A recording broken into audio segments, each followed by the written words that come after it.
Welcome to Uncommon Knowledge. I'm Peter Robinson, shooting today in Fiesole, a town in the hills above Florence, Italy.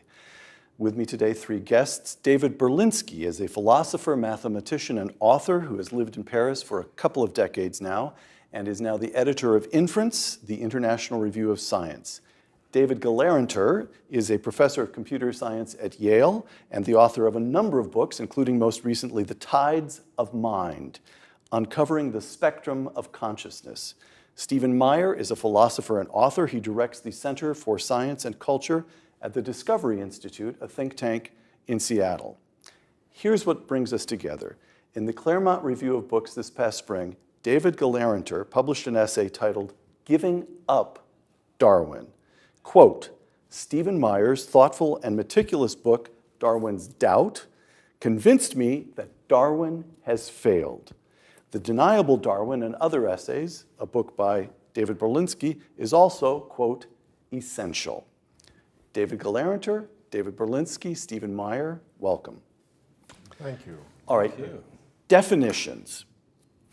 Darwin's book is on the origin of species, and to quote from David Gelerner's essay, quote, there's no reason to doubt that Darwin successfully explained the small adjustments by which an organism adapts to local circumstances, changes to fur density, or wing style, or beak shape.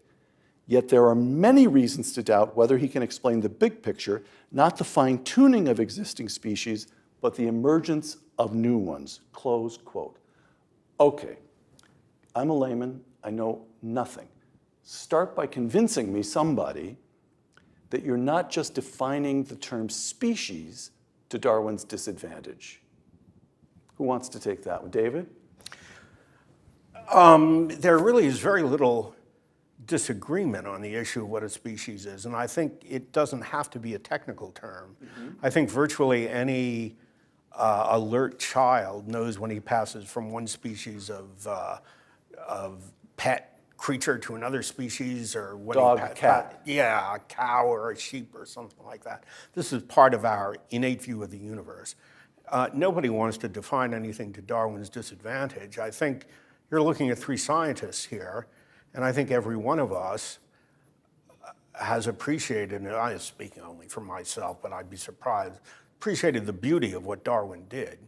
It certainly was no joy to conclude that Steve was right. It was no joy for me to give up a beautiful theory, and one Why that was it was beautiful? such a Why good was it beautiful? explanation. Beautiful is aesthetic, so there's something subjective about it, but explain that. Why did Darwin strike you as beautiful? Each year of my life, I am less convinced that there is anything at all subjective about beauty. Oh, really? The fact that here we are in Florence, and every single person in the city wants to see the Michelangelo self-portrait I mentioned to you, and the slaves in the Accademia, and the great paintings in the Uffizi. People come from all over Asia.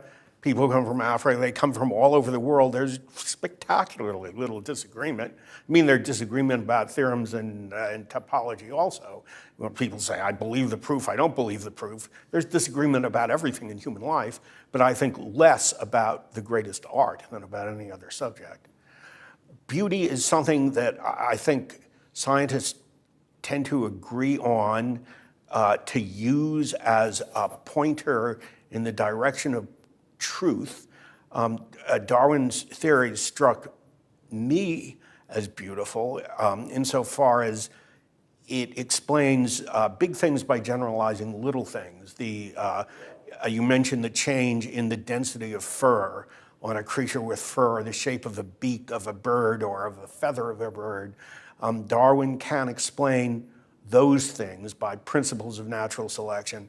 And when he says, well, we can go from these little changes, a beak is 3 inches as opposed to 3 1/4 inches, we can use the same mechanism by which we explain that to explain why there are sheep and cows, why there are monkeys and also orangutans, and why apes are different from monkeys. The fact that we can explain this huge question of where species came from, the origin of species, using the same mechanism that will work for tiny variations in the fur of a sheep or the beak of bird is one aspect of what makes the theory beautiful. I mean, other people look at it from different points of view. Just quickly, because I want to go into the arguments against, but did you have the same response? Does Darwin strike you as beautiful? Never for a minute.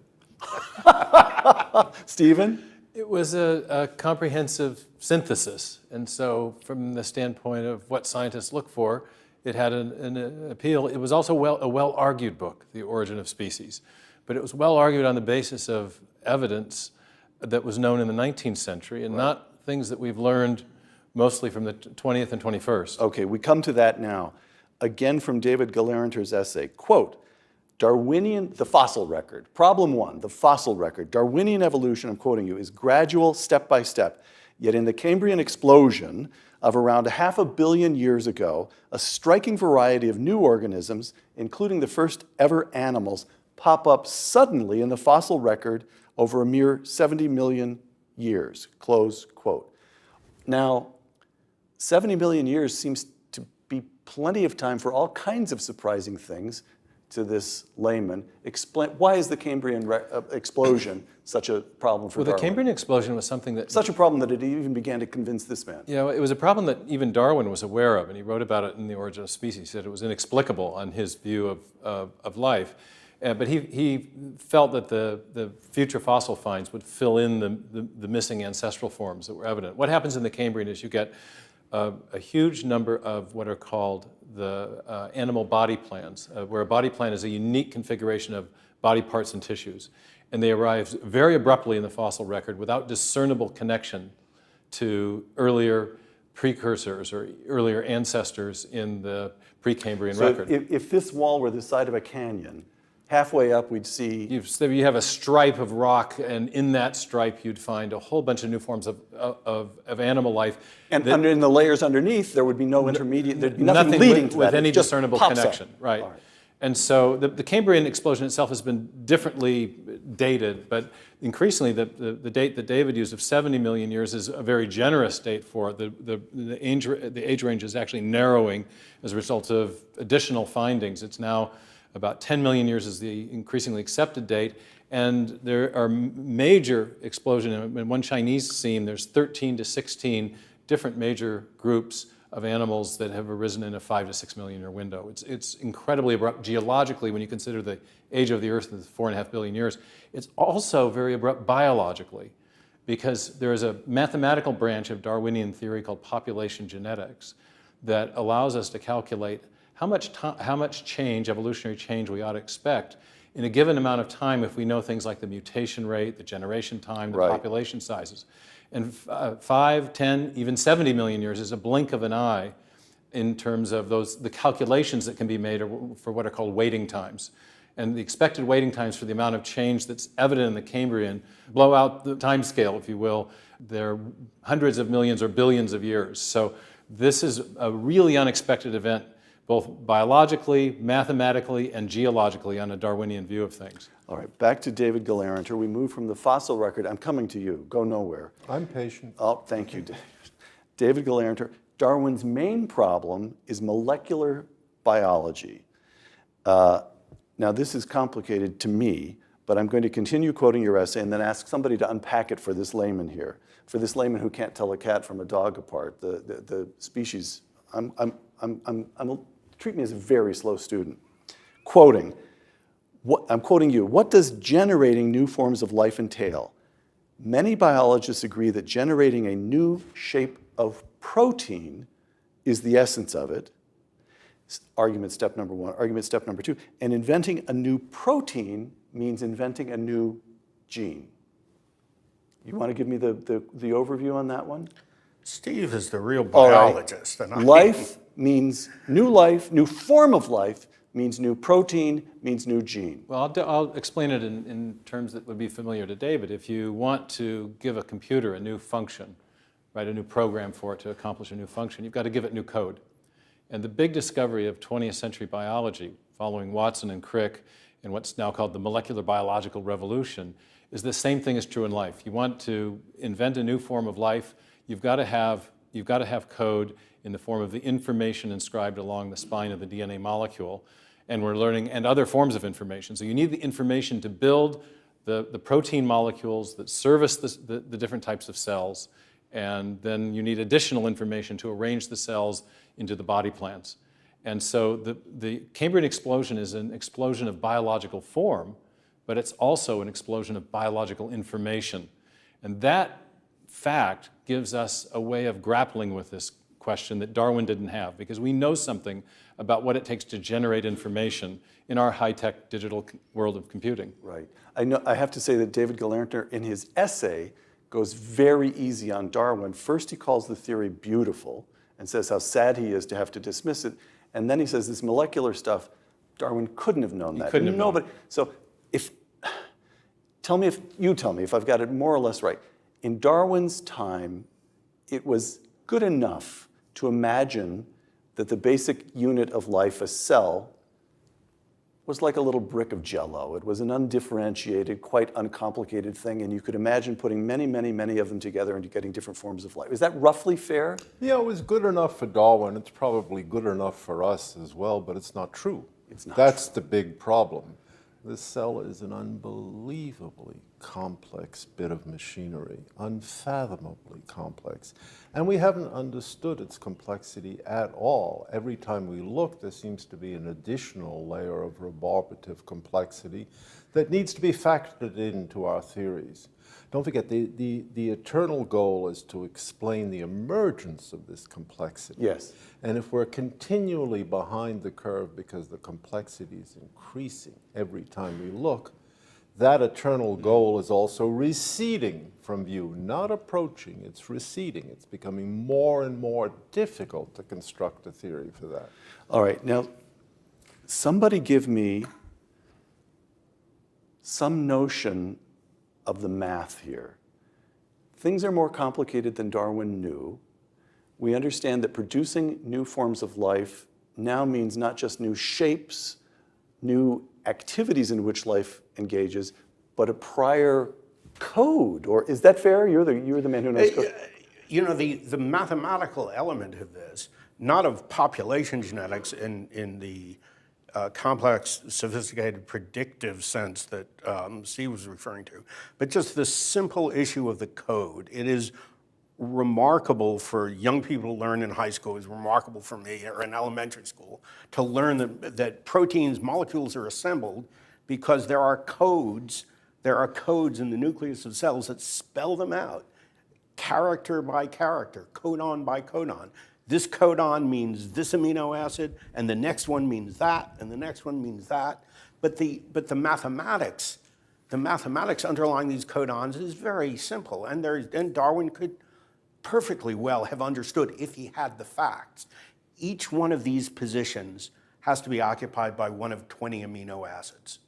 Okay, so you pick one of 20 guys for this position, and one of 20 guys for this position. You talk about visualizing a string of beads. Yeah, like a string of beads. As you're building a protein. Yeah. Right, So you have building four a different colored protein. beads, roughly? I'm building a protein out of amino acids. Yes. And I'm doing it by choosing the amino acids one by one by one by one by one. Yes. And I have 20 choices each time.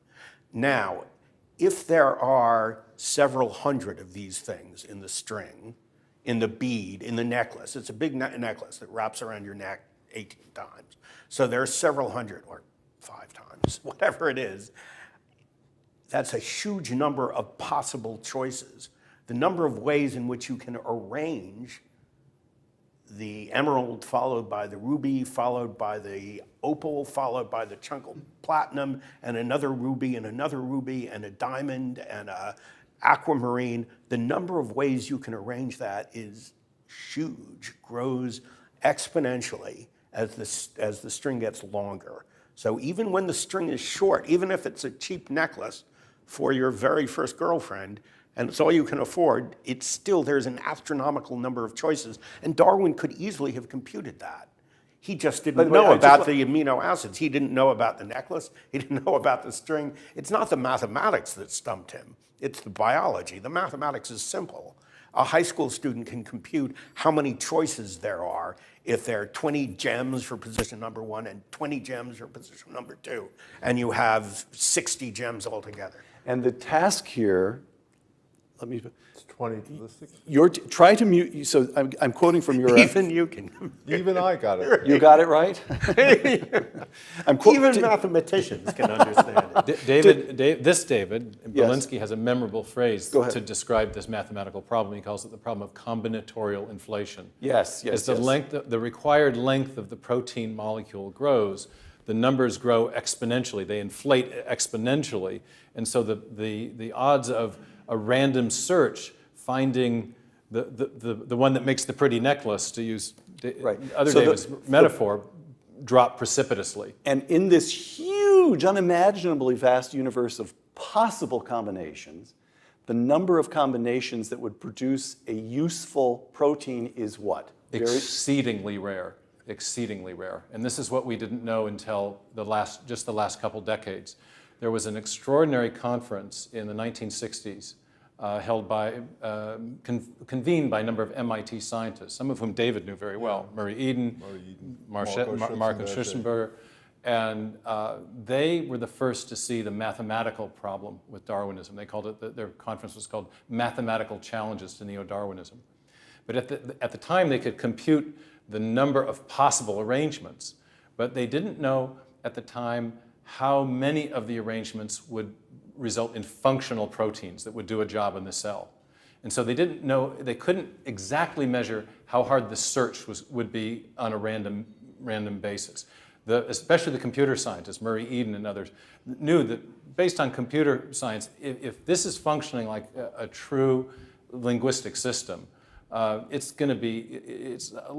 unlikely that you can do a random search and find a meaningful string of characters in DNA that will produce a meaningful protein. Okay. But people didn't know in the 1960s.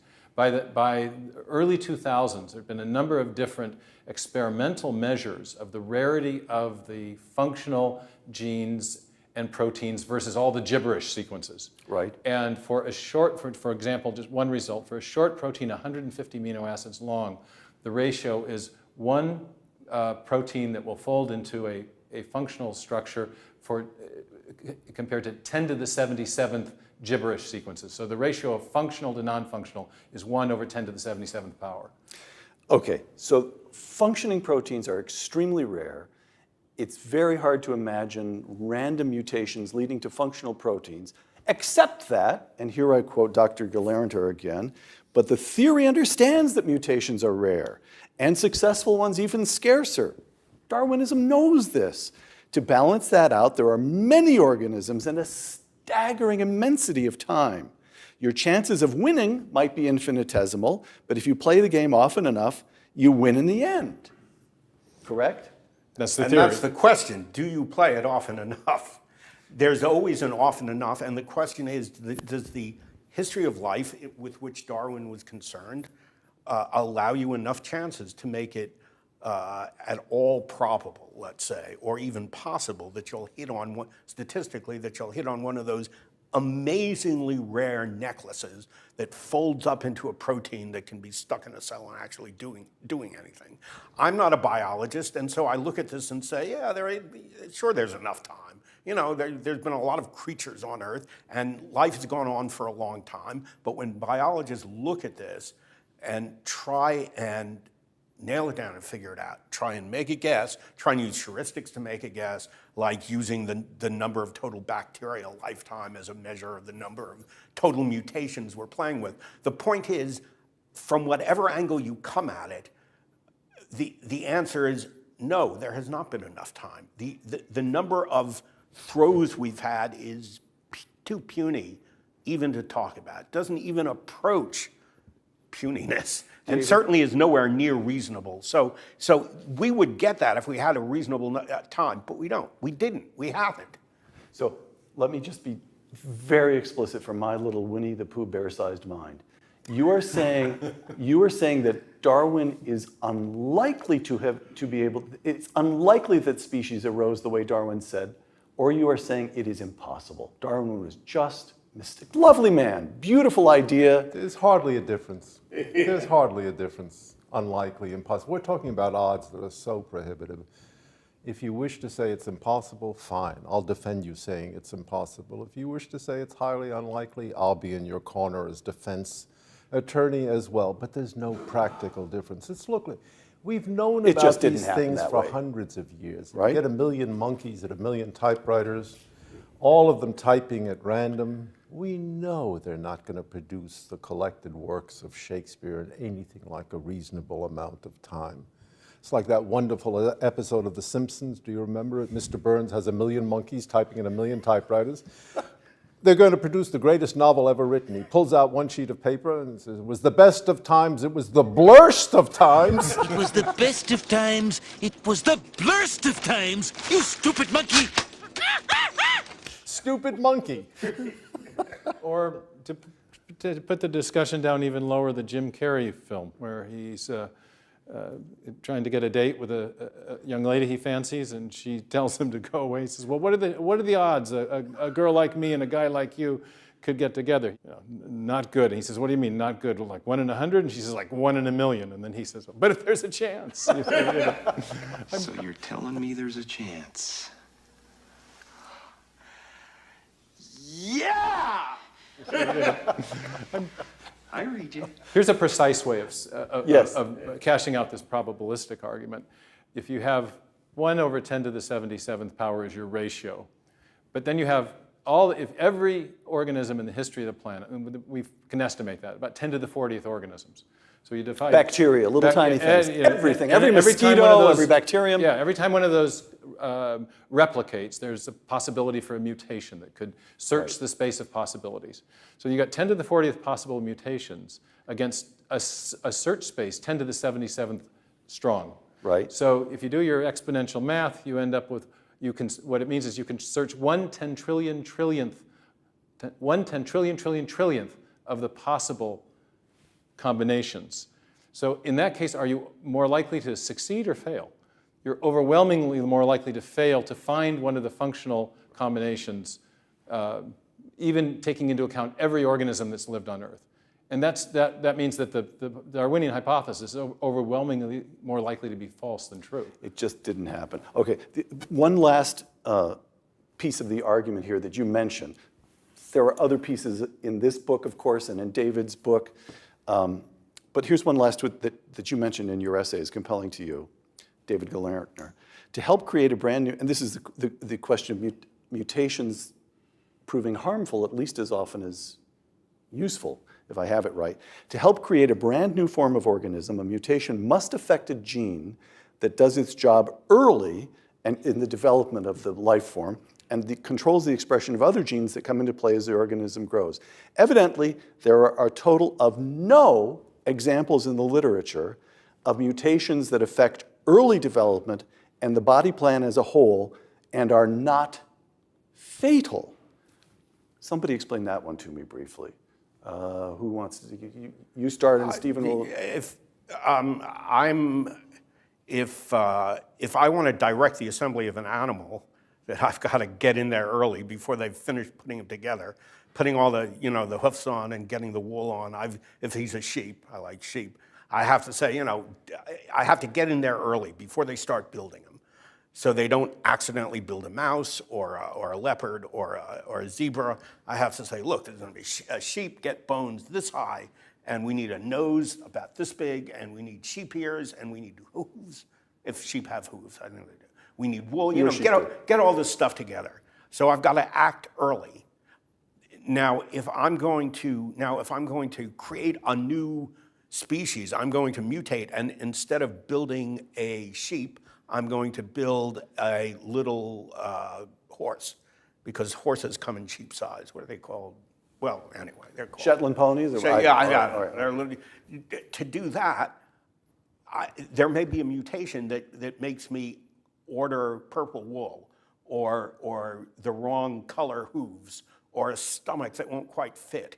But a mutation that is going to recreate the creature in such a way that it's a different creature is, biologists tell me and farmers tell me, almost certainly likely to be fatal. I mean, a mutation that makes a huge difference and that starts putting the head on backwards, it starts giving him 17 tails or too many internal organs or forgets the blood or something like that. Because this is right early on that I'm acting when I'm doing tremendously important things. And if I make a slip at this all-important stage, I'm not going to make a little error in the density of the fur. It's going to be a big error in the design of the internal and the externals that makes this creature what it is. That's an informal, intuitive explanation. But And there's Steve a good, can give you or David can give you an a good argumentative disjunction. If you talk about major changes, if they come late in development, they're not going to make a difference. The organism is already constructed. May have Maybe more the color lavish of the fur, eyebrows. right, okay. If they come early, they can't make a difference because inevitably they destroy the organism. Too many things downstream depend on those early cell divisions. So we're faced with a real destructive dilemma. Late, no good. Early, no good. Well, when? We've sort of exhausted the possibilities. And I'm sure that David Glartner wants to stick up for Darwin one more time and say he couldn't have known this.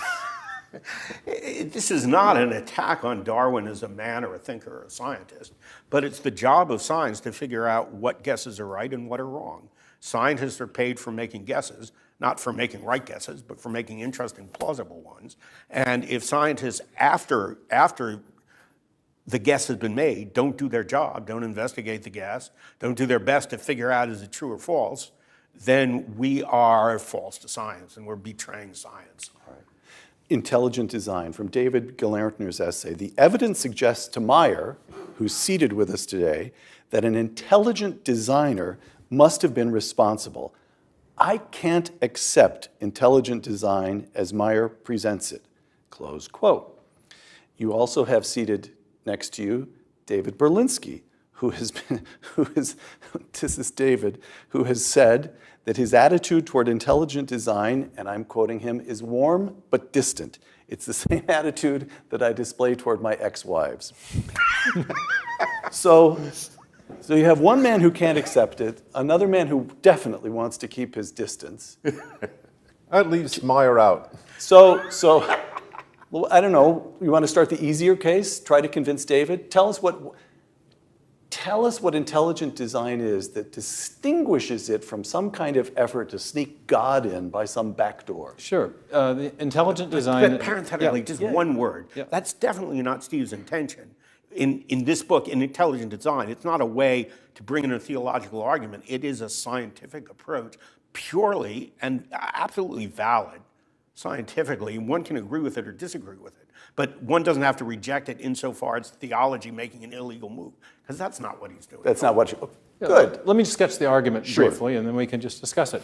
The big discovery of the 1950s and 60s was that the DNA molecule encodes information in a roughly digital or alphabetic or typographic form. Why do you use the term digital? Well, because in computer science we have characters, zeros and ones. I see. This is Crick, 1957. It's the sequence hypothesis. He realized that the information in DNA, or the chemical subunits of DNA called nucleotide bases, were functioning like alphabetic characters in a written text, or like the zeros and ones in a section of computer code.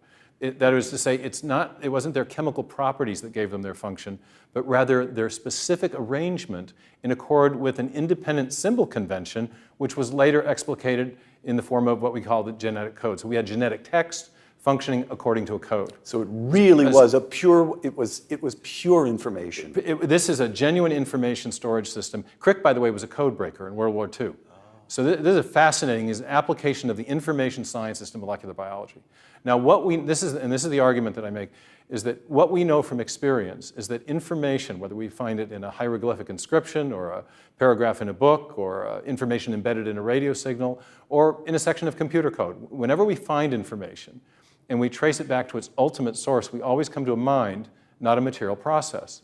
And what I do in the book, in Darwin's Doubt, and in my prior book, Signature in the Cell, is show that these undirected evolutionary mechanisms that have been proposed as an explanation for the origin of information fail for various reasons. We've talked about the reason the Darwinian mechanism fails, because it can't search the space when it's so vast. The odds are overwhelmingly against it. So if we, from a materialistic evolutionary standpoint, don't have any explanation for the origin of the information that's necessary to build new biological form. And yet we do know from our uniform and repeated experience, which is the basis of all scientific reasoning, of a source of information, of a cause of the origin of information. That causes intelligence or mind. And so what I've argued in both Darwin's doubt and signature in the cell is that what we're seeing in life is evidence of the activity of a directing mind in the history of life. David Berlinski, to quote the old saying, if you see a turtle on a fence post, you know it didn't get there by itself. Look around you. There's intelligence behind this creation we inhabit. Yes? That's an easy one for a man like you, yes? I guess. You're not leaving me much to chew with. Not much teeth You are a in that contrary argument. man. What do you mean? Well, I don't know. I mean, look, intelligence in the world, intelligence behind the world. I'm relying That's on you to really answer like- this objection. Whatever he comes up with, you're going to be the one who answers, so get ready. Meanest kisses at famine prices. It doesn't really, from my point of view, it doesn't really give us much. It's not yet a theory. I'm certainly prepared I to say there's a see. lot of intelligence manifest in the world, but at the same time, I think that doesn't really Oh, it's a say very tautology much. to you. It's not a Well, tautology. look at this, it's information. Yes, it's information. That's pretty good. Yeah, that's pretty good. Yeah, it's information. I recognize that. Information in some loose sense, maybe Shannon's sense, maybe a more elegant formulation of information theory, but I'm much more persuaded by something that leads to a strong counterintuitive claim. For example, that the information is embedded in a topology in a certain way that makes it inevitable that certain life forms will emerge. That would be an interesting conclusion. And for a time, I thought there was such a mathematical construction. I don't think my confidence was entirely well-founded, but it was a good idea. But just to say that the world is charged with the grandeur of God, I could have said that before thinking about biology. It is. That's true. David Galerntner, I'm quoting your essay again. If there was an intelligent designer, what was his strategy? How did he manage to back himself into so many corners, wasting energy on so many doomed organisms? What was his purpose? And why did he do such a slipshod job? Why are we so disease-prone, heartbreak-prone, and so on, close quote. But aren't you setting a pretty high standard? Aren't you saying, in effect, either Stephen Meyer can explain all the mysteries of the human heart, or he's not allowed to say anything? That is to say, the difference between a purely materialistic view, that all that we see around us came about purely as a matter of chance, and Stephen's view that there is intelligence, however little we can say about it, however little we understand what we mean by that, that's still a fundamental finding. The question is whether the world around us that you're pointing at meets your standard of intelligence. Whether the design that we see is in fact an intelligent design or a total mess. When I look at the world at large, I see a mess. When I look at the mind of man, I see a worse mess. I see a creature as likely to do bad as good, or more likely. I see many creatures who are fated to die out without leaving any contribution that we can associate with value, not even becoming oil or something like that. I don't look at the world as we know it as more likely the result of intelligence than random playing around, than just random taking your chances. I think if you took your chances, you'd come up with a mess like the world. You'd have some lucky breaks. There's some really great people. There's some beautiful cities like Florence. There are all sorts of wonderful things. Michelangelo down in the valley, right? There are wonderful things, but on the whole, I would fail this world if I were grading it. And this is an important point in the Talmud, by the way. I won't make that. There's a famous argument between Beis Hillel and Beis Shammai, two schools of thought who lived at the same time, famous for disagreeing about everything. One of them was a lot like David. But there's only one question on which they ever agreed, and that question was, is it good that the earth was created? Is it good that the universe was created? Is it good that it happened? And Hillel says, and Shammai agrees with him, no, it's a catastrophe.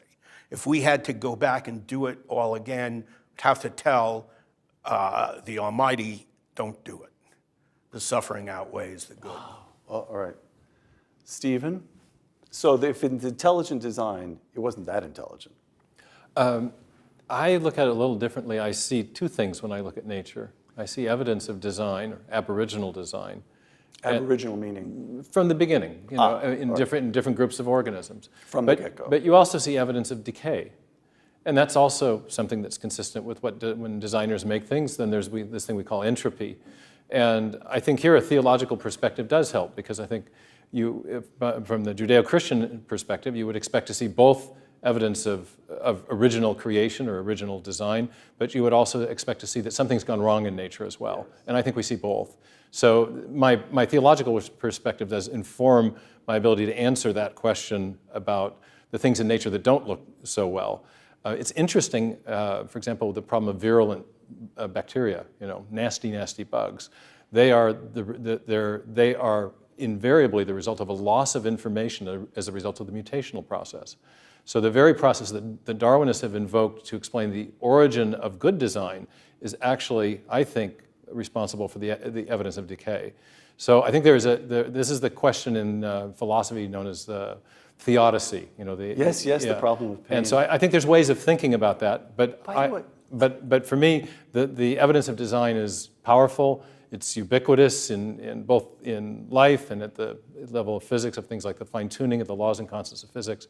So I see a very powerful signal of design, but I don't deny the decay and the suffering in the world, and I have a theological way of understanding that. If the bad viruses are always a result of a defect, that fits the theology perfectly.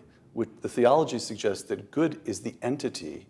Evil has no independent existence. It's always a defect or a shortcoming in the good, right? Isn't that right? I think it does fit, and there's quite a lot of microbiology that actually supports that viewpoint. But back to you, Dr. Gillerinkner. What are two of the great Jewish minds in history doing, saying that creation is bad, when the beginning of the Hebrew Scripture is God saw that it was good? We're departing from Darwin just a bit, but I can't resist. I can't resist that one. It's absolutely true that he saw that it was good, and both of the two creation stories agree that the world is a good thing, and yet immediately, as far as the Bible is concerned, men start screwing it up. From Adam and Eve to Cain and Abel to Noah and his ark to the stories of the patriarchs and the world in which they lived, to Moses, who leads Israel to the promised land, and the people are a bitch. They're constantly fighting, arguing, struggling, being a nuisance in every conceivable way. So God creates a perfect world. On the other hand, he hasn't created a perfect creature. That's why we are obligated to study and struggle, study the good and try to struggle in that direction. But I want to say, I have no theological argument with Steve. My argument is with people who dismiss intelligent design without considering it seems to me, it's widely dismissed in my world of academia as some sort of theological put-up job. It's an absolutely serious scientific argument. In fact, it's the first and most obvious and intuitive one that comes to mind.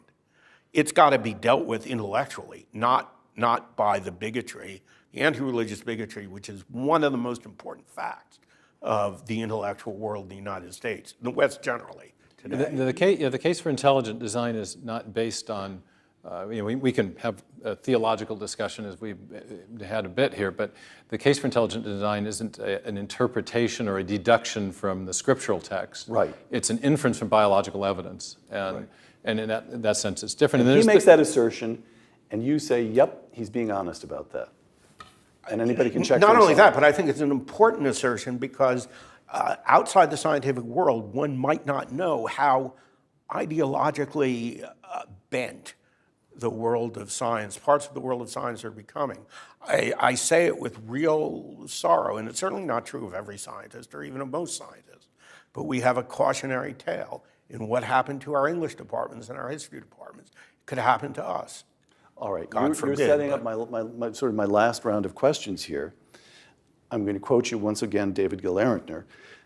Darwinism is no longer just a scientific theory, but the basis of a world view and an emergency religion for the many troubled souls who need one, close quote.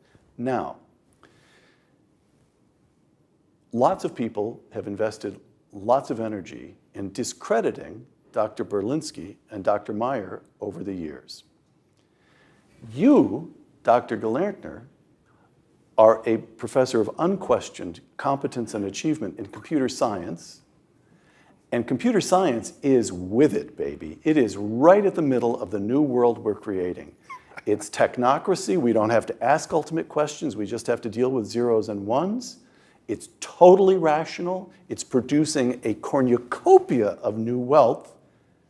And now Gelerntner goes over to the other side? He's been with us all along. So what's the reception been Traitor. at New Haven and in your profession, in academia? I mean, that's a serious question. What's going on? Okay. I have to make a distinction between the way I've been treated personally, which is in a very courteous and collegial way by my colleagues at Yale. They're nice guys, and I like them. They're my friends. On the other hand, when I look at their intellectual behavior, what they publish, and much more important, what they tell their students, Darwinism has indeed passed beyond a scientific argument as far as they are concerned. You take your life in your hands to challenge it intellectually. Yes. They will destroy you if you challenge it. Now, I haven't been destroyed. I'm not a biologist, and I don't claim to be an authority on this topic. But and a book review is not the same as a book. It's just sort of a satellite around the book. Anyway, it remains the case that I have nothing personally to charge my colleagues with. But what I've seen in their behavior intellectually and at colleges across the West is nothing approaching free speech on this topic, is a bitter rejection, not just a sort of bitter, fundamental, angry, outraged, violent rejection, which comes nowhere near scientific or intellectual discussion. I've seen that happen again and again. I'm a Darwinism. Don't you say a word against it, or I don't want to hear you, period. Which proves that you're attacking their religion, in effect. I am attacking You'd their argue? religion, and I don't blame them for being all head up. It is a big issue for them, unquestionably.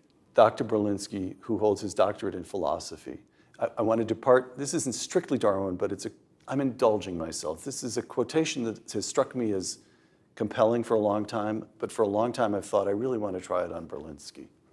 So here we go. Okay, I'll try you. This is C.S. Lewis. Granted that reason is prior to matter, I can understand how men should come to know a lot about the universe they live in. If, on the other hand, I swallow the scientific cosmology, and for scientific cosmology, we may as well read the Darwinian theory of evolution. If I swallow the scientific cosmology, then not only can I not fit in religion, but I cannot even fit in science. Here we go. Here's the payoff on this. If minds are wholly dependent on brains, and brains on biochemistry, and biochemistry on the meaningless flux of the atoms, I cannot understand how the thought of those minds should have any more significance than the sound of the wind in the trees, close quote. He's onto something there, isn't he? Isn't consciousness the first question we have to answer? Not mine. Totally wrong, It's not even the first question I would think of asking. Why does it seem so very compelling to you or C.S. Lewis? Consciousness, yeah, it's one of those things. It's certainly true that I'm conscious. I have my doubts about you and these two guys here, but those doubts really don't matter a whole lot. I'm prepared to welcome my friends as automata. Doesn't matter to me. He's not onto a point, or he's onto something that's just uninteresting. I'm not sure I understand the point. I mean, let's say... Does this make any sense to you? Makes sense to me. This is what bothered Thomas Nagel, and why he's become a skeptic of neo-Darwinism, is that minds are real things. And if you can't give an account of where they came from or what they do that isn't itself self-defeating, then you end up in a really incoherent philosophy. To Gelerntner to break the tie, because his latest book was on consciousness. I have to agree. I am also an admirer of Nagel. And the question of consciousness is unsolved. You can argue whether it's important or not. I think most people intuitively believe it's important. I think they're right. But the question of the origins of life and the origins of consciousness are the intellectual bookends of modern science and philosophy. And we can't say much about either of them. We can't characterize either of them, and if we can't characterize them, we're not really in a position to explain how they emerged. That seems to me a prior commitment, to be able to say what we wish to explain. Someone says, I'm deeply puzzled about consciousness. Everybody says that. It's a very fashionable thing. They say it in teen Vogue, for heaven's sakes. But I would like to have a better sense of what is prompting the puzzlement. I don't have that. I can't sit in your seat when you're sitting there, so I can't experience your sensations when you're having them. Well, all right, so what? Why is that intelligible from a scientific or a philosophical point of view as a pressing issue? If you say most of your friends happen to be automata, we'll turn you into an automata and you'll get a $50 coupon right now where you can spend in Florence. Would you accept the deal or not? $50 for Yeah. my consciousness? Yeah, for you Bist du becoming an verrückt? automata. Excuse me. No, bist du verrückt? Well, look, you- Oh, but now you're just dickering over the price. Yeah, exactly. But that's true of all intellectual discussions. We're always talking about the price. The price seems to me very low to be puzzled. There are lots of things that are puzzling in the world. Some of them we understand, some of them we don't. But you before value your consciousness at least at $50. yeah, $50 for my consciousness. At least we've established a floor. We can go up from there. We're all saying it's a mystery, but we're framing the mystery in different That's terms. exactly right. It's a puzzle. I'm not even persuaded it's a mystery in the sense which the structure of a natural language is. Whatever a it is, mystery. it's valuable to you. To me, maybe not to you. Just as yours is valuable to you, but not entirely to me. But, This is we my- have to be very skeptical about these claims of profundity because when examined, they don't always remain what they seem. They don't always remain that. Gentlemen, let me name 3 names that all but remade modern consciousness. I think the 3 of you would agree with that formulation when you hear the names. 19th and early 20th century. Karl Marx, no longer taken seriously. A few faculty lounges in American universities. Fundamentally, Karl Marx no longer taken seriously.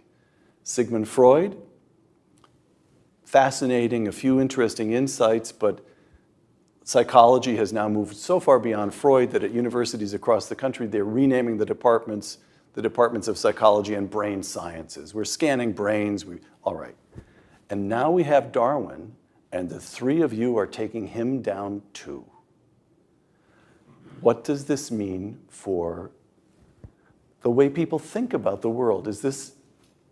He won't go down easily. No one has taken down Freud. His value really? doubles every decade. I'm with David on you that are? one. I'm just wrong about Freud rises in my Oh, estimation. he does? Yeah, the fact is that yeah. the feminists in the 1970s were outraged because of something he said or didn't say in a political way. It has nothing to do with the value of his writing. But I'm right at 2 out of 3, Marx and Darwin. Certainly with Marx and Darwin. Marx is kind of a windbag. Let's agree on that. Kind of bastard, personally. Yeah, he didn't bathe a whole lot. A windbag and a bastard in And he himself. certainly had no sense of style. Darwin is a different case. I think you're onto something to group them together because you've talked about how David talked about how Darwinism has become the foundation of a worldview. And if you look at the questions that they address, Darwin tells us where we came from. Marx has a utopian vision of the future. And Freud tells us what to do about our guilt. And between the 3 of these great materialistic thinkers of the 19th century and early 20th century, they form the basis of a kind of comprehensive materialistic worldview. They answer all the same questions that traditional Judeo-Christian religion has addressed. And so it's understandable when we're talking about some of the intense opposition that Darwin skeptics often face, that it's understandable when you realize that you actually, it makes sense because you're challenging a fundamental plank in the worldview of many of the scientists. Many scientists equate their worldview of scientific materialism with the practice of science itself. And when you challenge one of the thinkers that supports that worldview, you're going to get a very kind of emotive reaction, and that's often what happens. Last question here, and I'm going to quote David Gelernter's essay one final time. Darwin now poses a final challenge.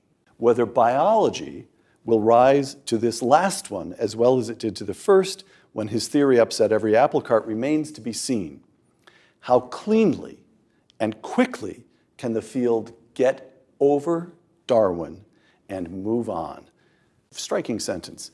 This is one of the most important questions facing science in the 21st century. Close quote. Is it generational? Does a whole generation of biologists have to die before the field gets over Darwin? What's going to happen here? Might be generational at the very best. At I the mean, best. I think that would be a great outcome, is to have the old guard die. But you know, religion is imparted more than anything else by the parents to the children. And the young people have been brought up as little Darwinists. I mean, kids I see running around New Haven are all Darwinists. Anyway, the students in my class are all Darwinists. So these guys know more about it than I do. I'm not hopeful. Well, I think Darwin is eternal. Because Eternal. Eternal. The name is eternal, the idea is eternal, the belief, the commitment, they're all eternal. The theory will disappear, and good riddance to a bad theory. But no matter Excuse me, what... it was a beautiful theory. All right, it's a beautiful theory. Whatever it is, it will disappear. But whatever replaces it will be called Darwinian. No doubt about that. No matter what Christian heresy emerges in the tides of time, it's always called a Christian heresy. This will be a Darwinian heresy. But that legacy, that commemorative legacy, will never disappear. It's part of the history of the subject. Just like Newton will not disappear. Oh, but Newton, David Gelernter, see, I'm prepared for that one because I read David Gelernter's essay very carefully. and of course, he based on your work and your work. Several times. As this David says, look, there's a range of physical phenomena, very big things, planets, stars. Newton isn't too good at that. Very tiny things, quantum mechanics, tiny particles we can't see. He's not too good at that. But this huge range, Newton is perfectly predictive. It comports flawlessly with 98% of human experience. That's true. And Darwin doesn't. You have to go farther than planets and stars. Oh, I do? But you're right. I think what David Berlinski's getting at is that Please help me with David Darwinism has Berlinski. filled a niche in our intellectual life that is necessary. You've got to give some kind of account of where all these wonderfully intricate systems we call living organisms came from. And the fundamental commitment of Darwinism is to some kind of bottom-up materialistic account where the molecules get more complex and form more complex molecules in cells, and the cells compete to form more complex organisms. So now what we're getting is post-neo-Darwinian theories of evolution that are trying to provide new mechanisms that will account for the things that the Darwinian mechanism doesn't account for. So even you who bear the scars of abuse from Darwinists say, Darwin may have been mistaken in his answers, but he was asking invaluable questions. He's asking invaluable questions, but I think he got it wrong. I think all Darwinians, in the broad sense, get it wrong. They're trying to explain something very, very complex in terms of bottom-up, undirected processes. And yet what we see in life, complex miniature machines, complex information processing systems, digital code, these are things that bear the hallmark of mind. And they suggest rather a top-down instead of a bottom-up approach. So I'm sure people committed to a materialistic view of things will continue to generate bottom-up explanations. But I think we're in a new day. We're looking at life in light of our own high-tech digital computing technologies and realizing these systems bear all the hallmarks of design. Let's start to look at life differently. And I think looking at it from a bottom-up Darwinian approach is holding science back. We're starting to make predictions based on intelligent design.